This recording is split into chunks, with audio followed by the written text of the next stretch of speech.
Wisdom. It's an incredibly valuable asset. Some would say more precious than gold. It's attractive, appealing, admirable. Conversely, a lack of wisdom is the basis of immaturity, blind spots, and bad decisions. Wisdom. It can be gained over time, but it can't be rushed. But wisdom can be shared. That's precisely what we are here to do right now. Today, we are here to hack wisdom, to distill it, to understand it, and to process it. Why? To get better at life. Welcome to The Main Thing.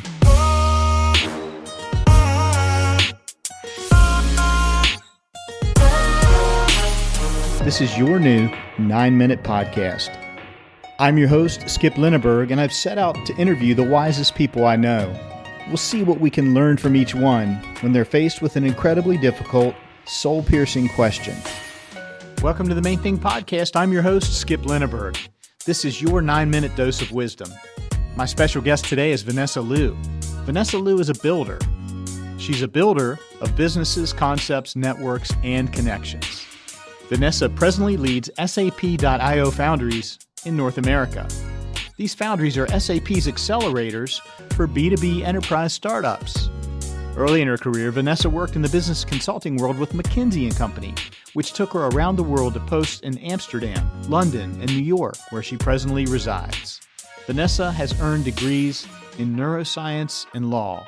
Vanessa is a champion for social justice and a tireless advocate for underrepresented business startups, especially startups led by women or diverse founders. With Vanessa's fascinating, diverse background, it's no wonder she is one of the wisest people I know. Settle in. Over the next 9 minutes, you'll discover what unique bit of wisdom Vanessa has chosen to share with us today. Vanessa, good morning and welcome to The Main Thing podcast. Good morning. Thank you so much for having me. Oh, my pleasure. I'm just delighted that we could get together, and I love that you've defined yourself as a builder. I just think that's fascinating, and there's no boundaries there, are there? No, there aren't. I think I probably have been more ADD in my life than others, so I have not been officially classified as such. But to start something new, there's the thrill of doing so, the thrill of bringing people together, the thrill of just seeing those initial parts of the work that you put in just come to fruition. It's incredibly fulfilling and satisfying. It is. It's invigorating too, isn't it? It really is. You just get energized. Really is. Yeah.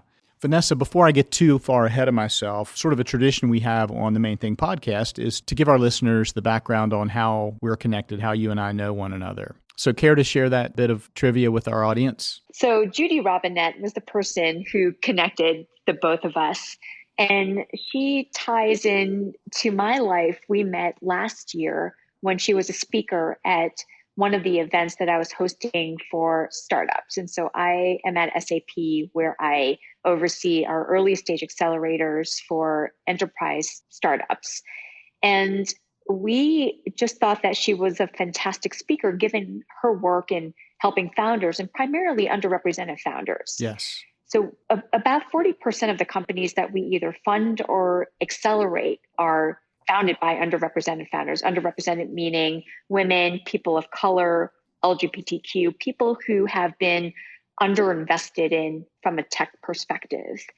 And when she came and spoke, we just hit it off. And she's been incredible. And we just share a very common approach to life, which is about connecting people. And so that's how we got connected. Yes. Thank you, Judy. Yes. Huge thank you to Judy. Now, Vanessa, when we, are getting to know each other, you shared with me that your parents were immigrants from Hong Kong. And could you give us just a little bit of that bit of your history and how that has shaped your life and sort of your view of the world? I'm probably your classic first generation Asian American immigrant, basically a child of two very hardworking individuals. And so my parents were both teachers when they were in Hong Kong. Mm-hmm. My mother grew up in Hong Kong, but she was actually born in China. We lost a lot of our family to the Cultural Revolution because my grandfather, her father, was in the Nationalist Army. And so they fled to Hong Kong after the communists took over. My father has been in Hong Kong for many, many generations. There's actually a village of Lius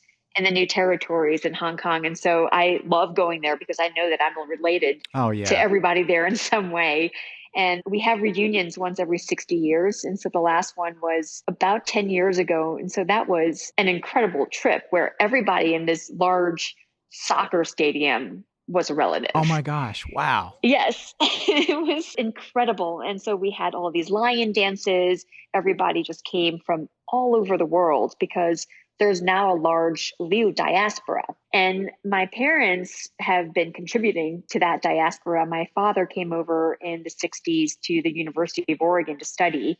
And my mother came soon after that to marry him. So they had known each other when they were in Hong Kong. And they started a very different life when they came here. My father was a journalist when I was very young, when he first started his career in New York City, and then was a community organizer. And my mother decided that the only thing that she could do, she was actually incredibly well qualified to do anything, but she decided, well, I'm now in a new country. Let me just be an executive assistant while studying at night at NYU. And that was how they started. And my mother actually became the breadwinner of the family because my father decided to go back to law school.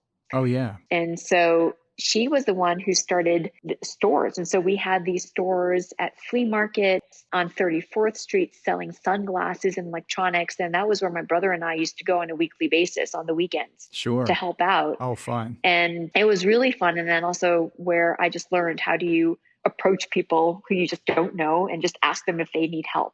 Right. And so we Yeah. started doing that at What a like great, 8, what a 9 great years life old. skill to learn at that young age. Oh, incredible life skill. And it's something that I encourage my children who are around the same age as now to do, to say, hey, if you see somebody, how are you going to interact with them?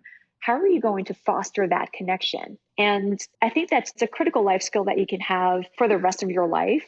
And it also just showed me how hard it was for my parents as immigrants doing a very tough job growing up. And I remember thinking distinctively, I do not want to have anything to do with business when I grow up because I think this is a very hard life.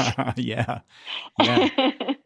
And I've come full circle on that, Oh, but gosh, obviously. they also modeled for you education, learning, hard work, business ownership, entrepreneurship, and it's clear So those things much. have flourished in you. Vanessa, I could talk all day about these topics and your diverse background, but as you know, it's a short format podcast, so I need to ask you the question that I ask each of my wise guests. Vanessa, what's the main thing that you've learned in your lifetime so far? Skip, the main thing I've learned is that you meet people for a reason. I am not spiritual, I'm not religious, but I really believe in that. I believe that every person that you encounter, Yeah. it's up to you to find that meaningful connection with them. Why did they come into their lives, into your life?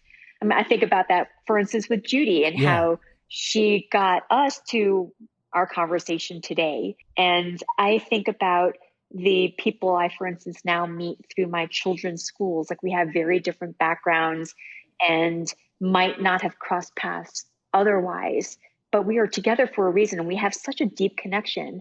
And that's what I'm always telling myself. The older I get and the more I just reflect on life and I think about how different opportunities have come about and different things I've learned, it's because of connections that were non-obvious.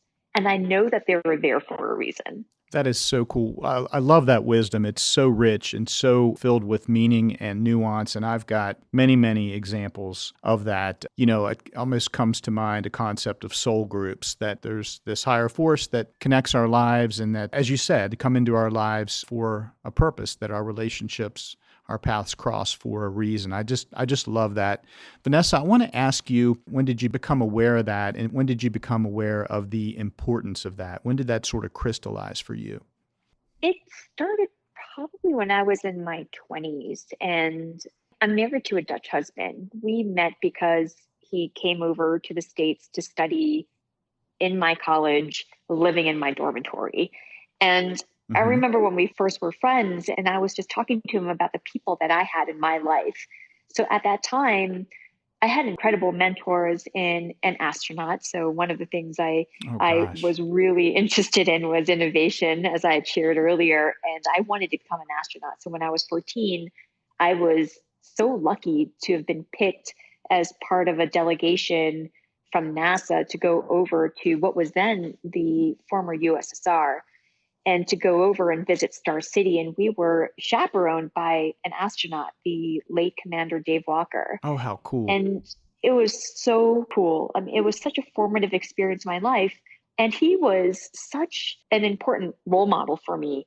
And I remember sharing this with my husband and how I would have regular check-ins with Dave. And my husband just thought, don't you think that is really odd that you have a mentor like that? And there was like another person that was also in my life at the same time who was a Dutchman, and he was a politician in the Netherlands who came over to my college after he stepped down as prime minister, and he also became a mentor.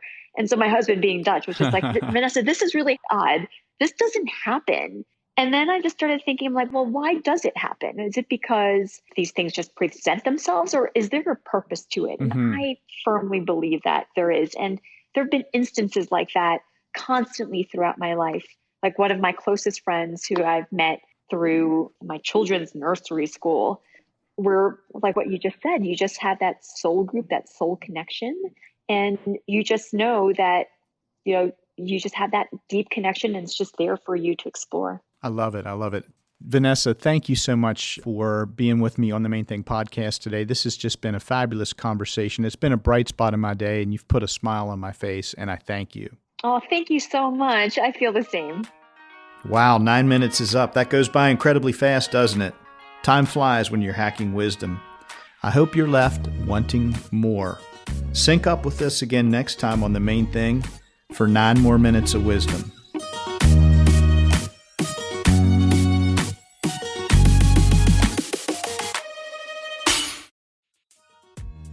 Hey, it's Skip here. I want to thank you for listening and subscribing.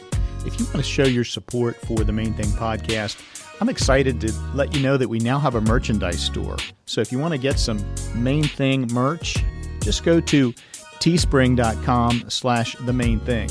Teespring is TEESPRING. So that's teespring.com/themainthing. There you can find t-shirts, coffee mugs, stickers, tote bags, all emblazoned with the beautiful The Main Thing podcast logo. Check it out.